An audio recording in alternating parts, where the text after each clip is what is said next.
Salut à tous, j'espère que vous allez bien. Je suis de retour devant le tableau. Ça fait plaisir, ça fait un long moment que je ne pouvais pas me mettre debout à cause de mon opération, vous le savez. Mais heureusement, je suis en forme. Je ne peux pas encore marcher, mais bon, c'est OK. Décidément, je peux me mettre devant le tableau pour faire la vidéo, c'est déjà le plus important. Donc aujourd'hui, on va faire la résolution de l'équation 2ln de x égale à x moins 4. Donc, si j'ai fait la reprise totale, ça veut aussi dire que pour les cours particuliers, je peux reprendre parce que j'avais mis l'arrêt sur presque tout ce que je faisais. Alors, donc, si vous voulez les cours particuliers, n'hésitez pas à m'envoyer un email. Vous avez mon adresse email qui va être en bas de la vidéo. Et si vous avez des questions, n'hésitez pas. Je suis disponible pour répondre à vos questions. Donc, pour débuter, on veut résoudre 2 ln de x égale à x moins 4. Vous savez, dans ce genre d'équation, généralement, on a tendance à dire qu'on va faire l'étude des deux côtés. On va tracer la fonction de ln de x égale à x moins 4 pour trouver où est-ce que ces deux équations se rencontrent. Mais dans la résolution qu'on a ici, on veut juste la solution exacte. La solution exacte, ça veut dire que je vais trouver un moyen de résoudre.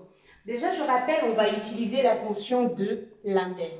Et cette fonction, ça veut tout simplement dire que si elle se note W, et W de x exponentielle de x est égal à x. Donc, c'est cette fonction qu'on va utiliser. Mais pour cela, on doit faire la transformation sur cette équation. Parce que là, si vous regardez, on ne voit pas comment est-ce qu'on va utiliser directement. Donc, il faut trouver une méthode où on va arriver à une forme qui se présente comme ceci. Pour cela, je débute là.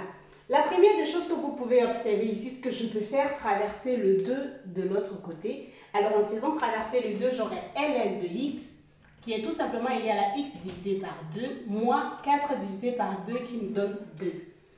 Deuxième étape, je vais appliquer la fonction exponentielle. Alors, en appliquant la fonction exponentielle, j'aurai exponentielle de ln de x qui est tout simplement égal à exponentielle de x sur 2 moins 2. Alors, exponentielle de ln de x, ça me fait x parce que tout nombre est le logarithme de son exponentielle. Et de l'autre côté, j'aurai tout simplement exponentielle de x sur 2 multiplié par exponentielle de moins 2. Si je continue dans ma résolution, la prochaine étape, ça veut dire que je peux renvoyer exponentielle de moins x sur 2 de ce côté. Donc, j'aurai x exponentielle de moins x sur 2. Parce que là, j'ai exponentielle de x sur 2. Si je fais traverser là, ça va au dénominateur. Et si je fais monter au numérateur, ça devient moins égal à exponentielle de moins 2.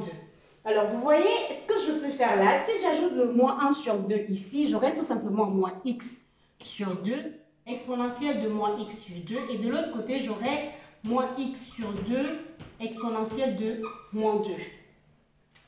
Donc, voilà ce que je peux avoir. Et maintenant, si vous constatez là, si j'applique le W, la fonction de Lambert là, et j'applique aussi la fonction de Lambert de ce côté, j'aurai tout simplement là, si je reprends ça, j'aurai tout simplement la fonction de Lambert de moins x sur 2, exponentielle de moins x sur 2, égale à la fonction de Lambert de moins, pardon, ça c'était moins 1 sur 2, attention, hein, parce que j'ai juste multiplié par 1 sur 2 parce qu'il y avait déjà x là. Donc j'aurai moins 1 sur 2, exponentielle de moins 2. Et donc, si on se ramène à la fonction qu'on a là, w de x exponentielle de x est égal à x, et donc on aura tout simplement moins x sur 2 là, et qui est égal à w de moins 1 sur 2 exponentielle de moins 2. Et si je fais traverser, ça me fait x égale à moins 2, fonction de Lambert de moins 1 sur 2 exponentielle de moins 2. Donc là, j'ai ma solution x. Alors, je vous rappelle toujours qu'on fait l'analyse ou la résolution mathématique, donc on veut une solution exacte. C'est un peu lorsque vous faites des résolutions, parfois vous trouvez x égale à e. Alors, on est d'accord que ça reste aussi e. E, c'est exponentielle qu'on connaît. Et c'est une valeur exacte de la solution. Mais pourtant, si vous mettez déjà x est sensiblement égal à 2,71, qui est une valeur rapprochée de e, alors vous avez une solution rapprochée. Et donc, dans la majorité des cas, lorsque vous faites les résolutions de ce genre d'équation, si on veut la solution exacte, voici la seule méthode à utiliser. Et si on veut la solution approchée, vous pouvez choisir d'utiliser la dichotomie ou tout ce qu'on fait pour calculer la dérivée, montrer qu'il y a une existence de solution dans un domaine. Et vous voyez là, je n'ai pas donné de domaine, je voulais juste la solution exacte. Donc voilà, c'est tout pour cette vidéo. On se retrouve pour une prochaine vidéo.